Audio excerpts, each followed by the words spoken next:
she's finally arrived. That is fantastic news. I'm thrilled for you. Would you like some ideas on how to celebrate or help her settle in? We'll get back to you on that. So I've been using the Samsung Galaxy S26 Ultra for the last day or so. You may have seen the first impressions videos, a cheeky unboxing or two, maybe even one of mine. But what I wanted to do with this video is just hop on and give you my first real world use feelings from the last day or so. Stuff that you can only really know once you've been having a cheeky play around with it. Camera, performance, battery, software and AI, the little annoyances, the surprising wins. Oh, and if you're looking to pick up a brand new S26 Ultra, I have a special money off discount link in the video description, so definitely go and check it out if you're looking to pre-order. So I'll be honest, the S26 Ultra on paper sounds insane. A custom Snapdragon chip, big jumps in AI power, a brighter 200 megapixel main camera, a new pro video codec for creators, better battery performance, and something they claim is a world's first, a pixel level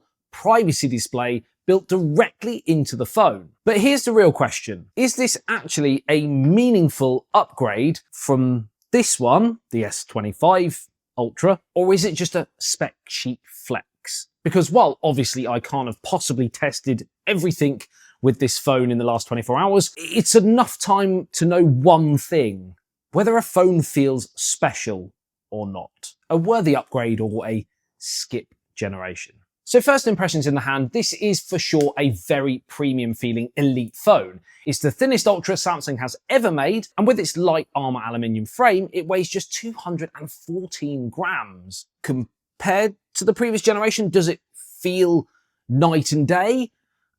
No, but you can with both tell a little bit. And it is great for a big phone to feel this usable in one hand. Color-wise, the main options are Cobalt Violet, which is the hero color, and then you have white, black, and sky blue. And there are also two online exclusives, Silver Shadow and Pink Gold. But outside of those new colors and the new island that the three main camera lenses sit on, you'd be forgiven for thinking that this is the S25 Ultra. Samsung say the S26 series now has a more consistent look and feel across all three models, with smooth, curved, round edges, and a more unified design language. But I don't know, do we feel the S series is starting to look a little bit tired? Does it need a design revamp? Personally, in the last 2 years, ever since really the move away from the curves, especially with the Ultra series, I feel like they've lost their identity a bit maybe. Like to me, the S24 Ultra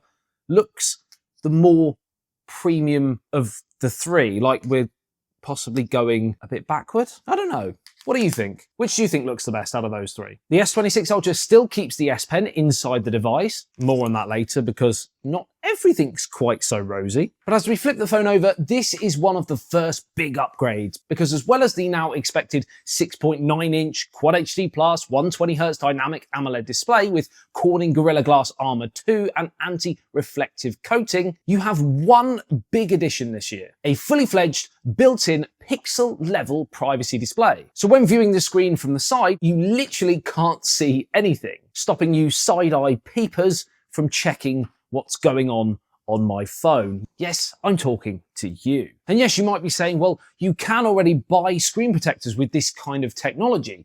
But the beauty here is that you can turn it on and off and customize when it's on or not. It really is pretty ingenious. You can trigger it on banking apps, on password screens, certain notifications, because let's be honest, if you've tried the screen protectors, sometimes it stops you viewing from the side when you actually want to view from the side. So to have this customization is really important. It solves a real problem. Now, the downside to this, and with its anti-reflective coating, the display does, in my opinion, have a slightly more washed out look, definitely less vivid when it's enabled. But the pros probably outweigh the cons here. And those matte qualities certainly help to reduce those nasty reflections when watching movies or gaming. And speaking of gaming, let's talk chips, because Samsung have made an interesting, possibly controversial controversial decision here, as they've split the chips across the S26 line. The Galaxy S26 and S26 Plus get the Exynos 2600, which they say is the world's first 2nm chip.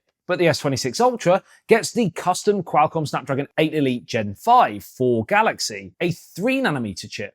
Now, in theory, the 2nm chip should outperform the 3nm chip. But if that were the case, then the line wouldn't really make sense. To have the Ultra phone being outperformed by the standard device would be a bit strange, to say the least. So I don't think that's going to be the case here, but I am hoping to run some tests on this over the coming days on all 3 devices to check this. But I have played a few games on the Ultra, and so far, it's been pretty flawless. You get consistently high FPS, no stutters while loading or switching apps, quick re-entries after interruptions, and the transitions don't lag, the menus feel responsive, and with Genshin Impact and Call of Duty, etc., in real play, you rarely, if ever, need to dial settings down. Unless you're pushing 60+ minutes marathon sessions, the phone handles high presets very, very well. It has got a little toasty at times, but nothing too drastic, and this might be largely down to the new redesigned vapor cooling chamber system.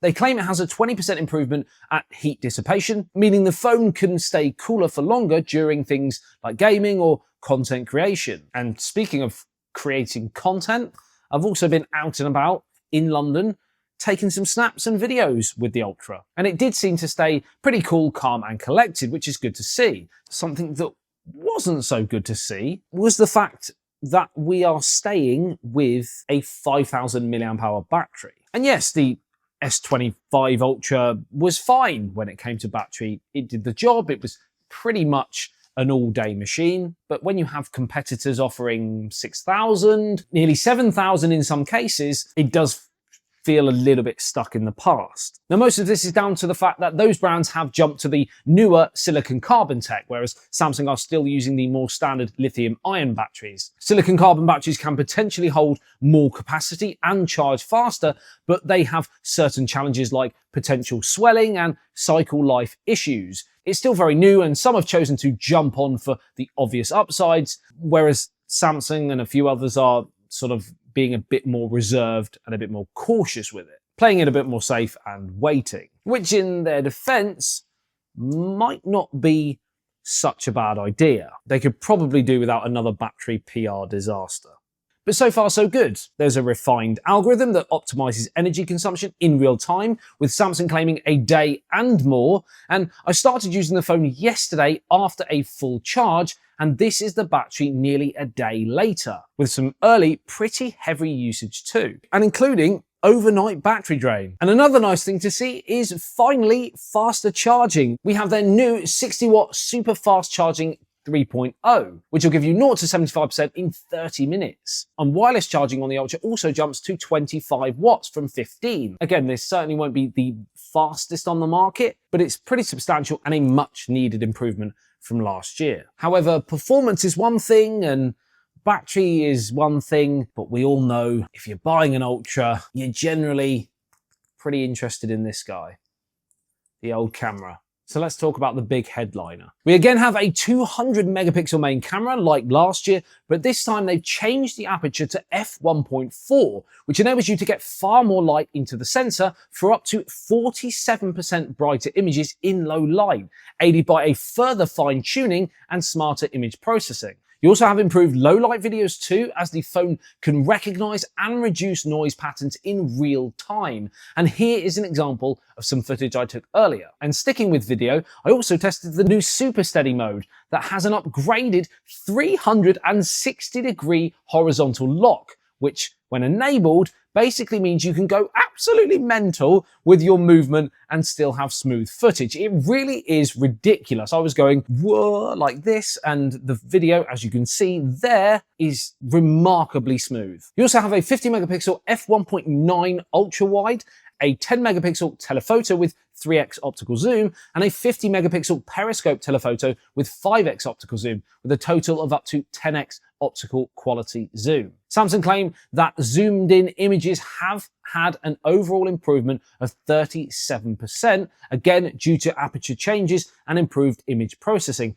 Let me know in the comments what you think of these samples. Now, jumping back to video, there has been a big focus on us creators. And Samsung explicitly said the Galaxy S26 Ultra is the first smartphone in the Galaxy range to support APVC, or Advanced Professional Video Codec. This, in layman's terms, enables a lossless experience even after multiple edits when you take it into your editing platforms, and you even have built-in LUTs to help make your content more cinematic straight from the phone if you choose not to go down the heavily edited computer route. The front camera is basically the same as last year, although Samsung have said they've taken tech traditionally used on rear cameras and applied it to the front, like an enhanced AI ISP and an object-aware engine, which apparently helps to make better separation between foreground and background and adds real textures for better portrait shots and skin tones. Let me know again what you think of these examples. The S26 Ultra is running on Android 16 with One UI 8.5 over the top,